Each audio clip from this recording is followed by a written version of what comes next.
The IS nameplate has been around now for 2 decades. It's a car known that can do a little bit of everything. Refined, sleek, and well made. But after the early 2000s, it never really made a mark. Until now.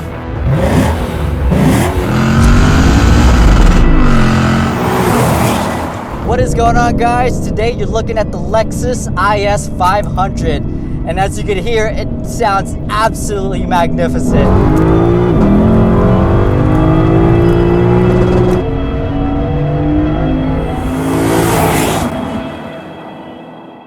Now, enthusiasts have been wondering for a while when Lexus is going to actually make another high-performance IS. And with the GSF finally out of production as of 2020, Lexus finally saw the opportunity to give us the IS500. Now, the IS500 gets the same exact 5-liter V8 from the RCF and the LC500. Now, this produces 472 horsepower and 395 pound-feet of torque. And a little fun fact, this actually has 56 more horsepower than the previous generation ISF. Now, what I love about this IS500 is that Lexus has really packaged it into their sleek and new design. You really can't tell that this car is packing a naturally aspirated V8 until, of course, you look at the back where the quad exhaust is. In addition, the sound note, like I mentioned earlier, is just utterly magnificent and certainly harkens back to the days when we really rejoiced cars with big displacement engines. This car really is the perfect example of the term wolf in sheep's clothing. Now, for some people, they'll like the understated look, and for some people, they won't. Personally, I lean more towards the fact that it's completely low-key. Now, the driving dynamics of the IS, what they really wanted to do is kind of hit you with the nostalgia, because this is essentially an old school recipe, right? So we have a naturally aspirated V8 at the front, an LSD, and all the power driven through the rear. And of course, with this absolutely amazing noise that's coming out of this car.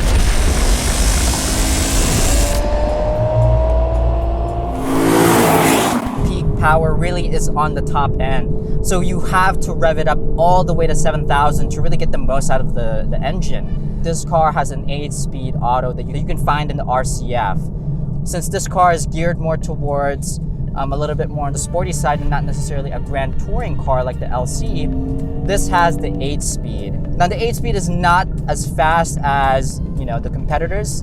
Of course, there's dual clutches out there now, and there's so many other faster transmissions that you can find in other cars, but this one does its job.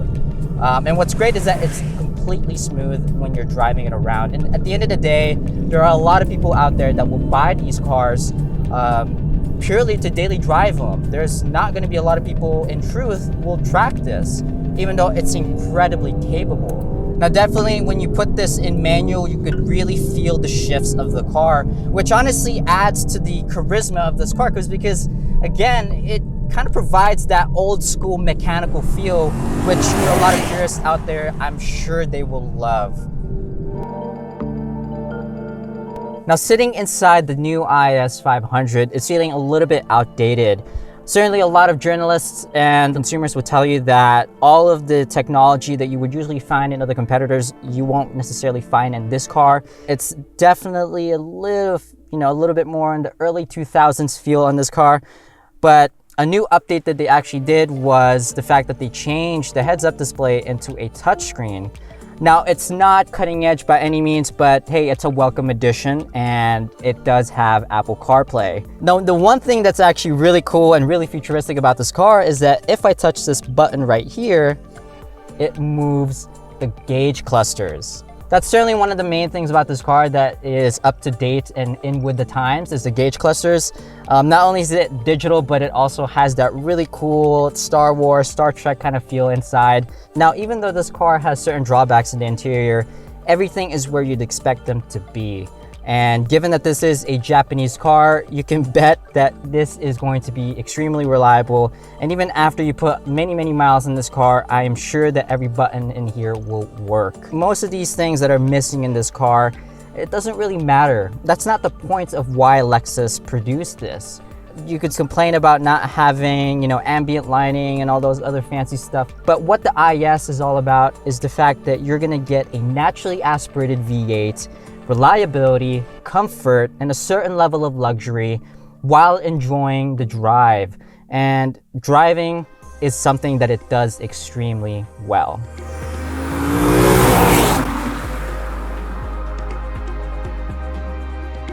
Now, before we continue with the review of the IS500, I am actually here at the Petersen Automotive Museum, right next to the ISF, and alongside it, the IS500, so we can really see the contrast between the two. Now today, the owner of this ISF is here to walk us through his car. And so I'm gonna go ahead and invite him into the camera right now. Grant, how's it going? Good, how's it going? Nice to meet you. Pleasure, pleasure. Thank you so much for bringing your ISF in today. Yeah, of course. So why don't you go ahead and talk us through essentially what we're looking at right now. So this is my 2013 Lexus ISF. It's painted in ultrasonic blue. It's one of the rare years of the ISF. The last year was 2014. So this is the second to last year. There's only 139 in North America that were sold. But yeah, this is my daily driver. I bought it a little over 2 years ago, and I've enjoyed it ever since. And how's the car been to you in that time? Has it been really it's reliable? been very good, super reliable. I've had literally zero issues. The only time a check engine light came on was because I was messing around with the intake a little bit and knocked a wire loose, but it happens, But other than that, completely reliable, no problems. I just, I do all the maintenance myself, so as long as you do oil changes, brakes, everything like that, this car will take care of you. Yeah. In terms of what you've done, why don't you walk us through some of the modifications you've done to the car? Yeah, so mechanically and with the drivetrain, it's pretty much stock. Stock intake, engine, and headers. When I got the car, it had a wacky exhaust on it, so I took that off and put a stainless steel 2.5-inch exhaust all the way back, dual pipes. Other than that, everything else is cosmetic. I did a chrome delete on the whole car. I did some OEM RCF wheels in gunmetal gray. They're a little bit wider than the stock wheels. Obviously put some sticky summer tires on there.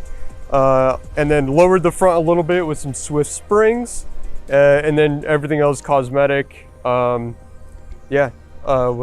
Tints, carbon wing in the back. Right. I think it's tastefully done. I think it's very simple. Thank you. And I think the one thing that I love about the ISF, ever since it came out, is the fact that it's so low key and that not a lot of people really know about this car, right? Yeah, it's definitely one of those cars where you have to know what you're looking at to know what it is.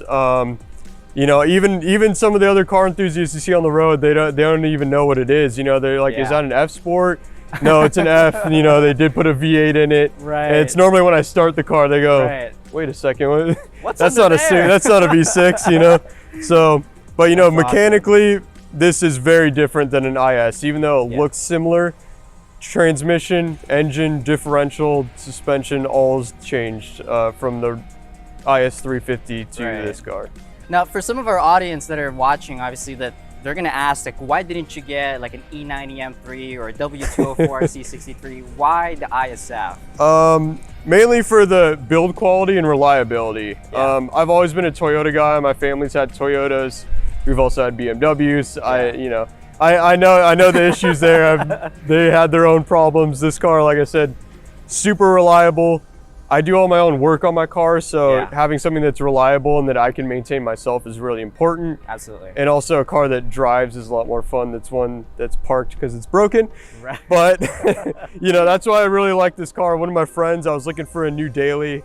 I was coming out of an STI and he said to look at these. So once I looked at them and read the reviews, it was just like, it's Toyota reliability with Lexus build quality. Right. And you can't really ask for much more. Yeah, you really don't see these cars very often at all. I think for me, I go crazy when I see one because they are kind of like a unicorn. They're so rare. Yeah, they are very rare. There's only a little over 5,000 sold in North America. That's incredible. Well, Grant, now that we've obviously talked about the ISF, why don't we actually pivot to the new car? So, let's talk about this one. Yeah, this is a very exciting car. I have seen one in person before, but not up and close and personal like today. Yeah. But yeah, I like what Lexus is doing with this. First impressions, what do you think so far? I think it looks great. I know a lot of people have concerns about, the grille and everything, but I think it all does come together very nicely, especially with the updated headlights. Right, right. This color, I've actually never seen this color before, and it's very nice. It's got a lot of pearl in it, and it really pops in the sun. Yeah, that's actually certainly one of the things that when we were driving it around, you know, LA, it's like people stare at this car because of the color. I believe it's called Grecian water, and it's very striking to look at. Yeah, I think it's a newer color, so you don't really see this around too much. Same with my car though, I get a lot of compliments on the blue. It's something different, you know. You're always in a sea of black, gray, and white cars now, so it's nice to see something in a cool color like this. Yeah. You know, if you're cross shopping between stuff, I love Lexus. It's, you know, they have that unquantifiable characteristic about them where, you know, you look at a spreadsheet and a lot of people compare cars based off of that, but a spreadsheet and the way a car drives are completely different. So certainly. I think you got to get it and drive it to truly experience it, because, you know, that engine, this is just an updated version of it, is incredible. You know, the noise, the experience, the intake, the exhaust, all that. It's just, it all comes together in a nice package. You got to have those cars that, you know, remind everyone that Lexus can have fun sometimes, you know. Exactly. They're not just a boring car company. Yeah, a company that has a sense of humor, right? Exactly, you know, but they're all about passion, so I'm sure I haven't driven this car, but I'm sure it drives great. The engine, like I said, is just incredible, but if you're thinking about buying one, go test drive one maybe, and it might surprise you a little bit. Now, what I love the most about this car is that it's not trying to be it's not. It has an identity. And that's what's missing right now with a lot of the competitors. Every single car that, you know, the competitors put out, they always put that one badge that make it seem like it's such a special car, but in all essence, it's just made to sell.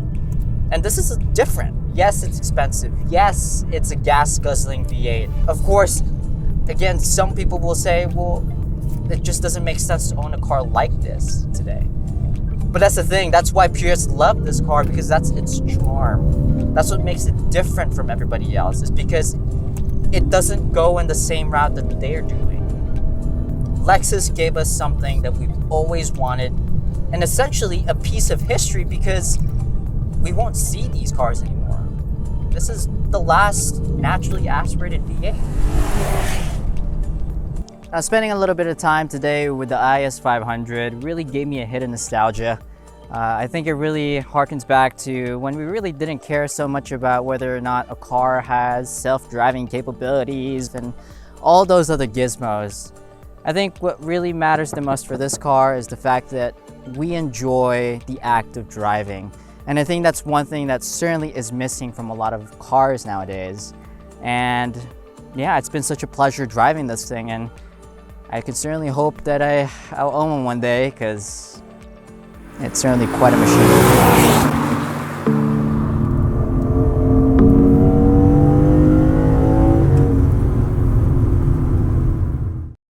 A big thank you to Lexus for lending us the IS500 for the next couple days.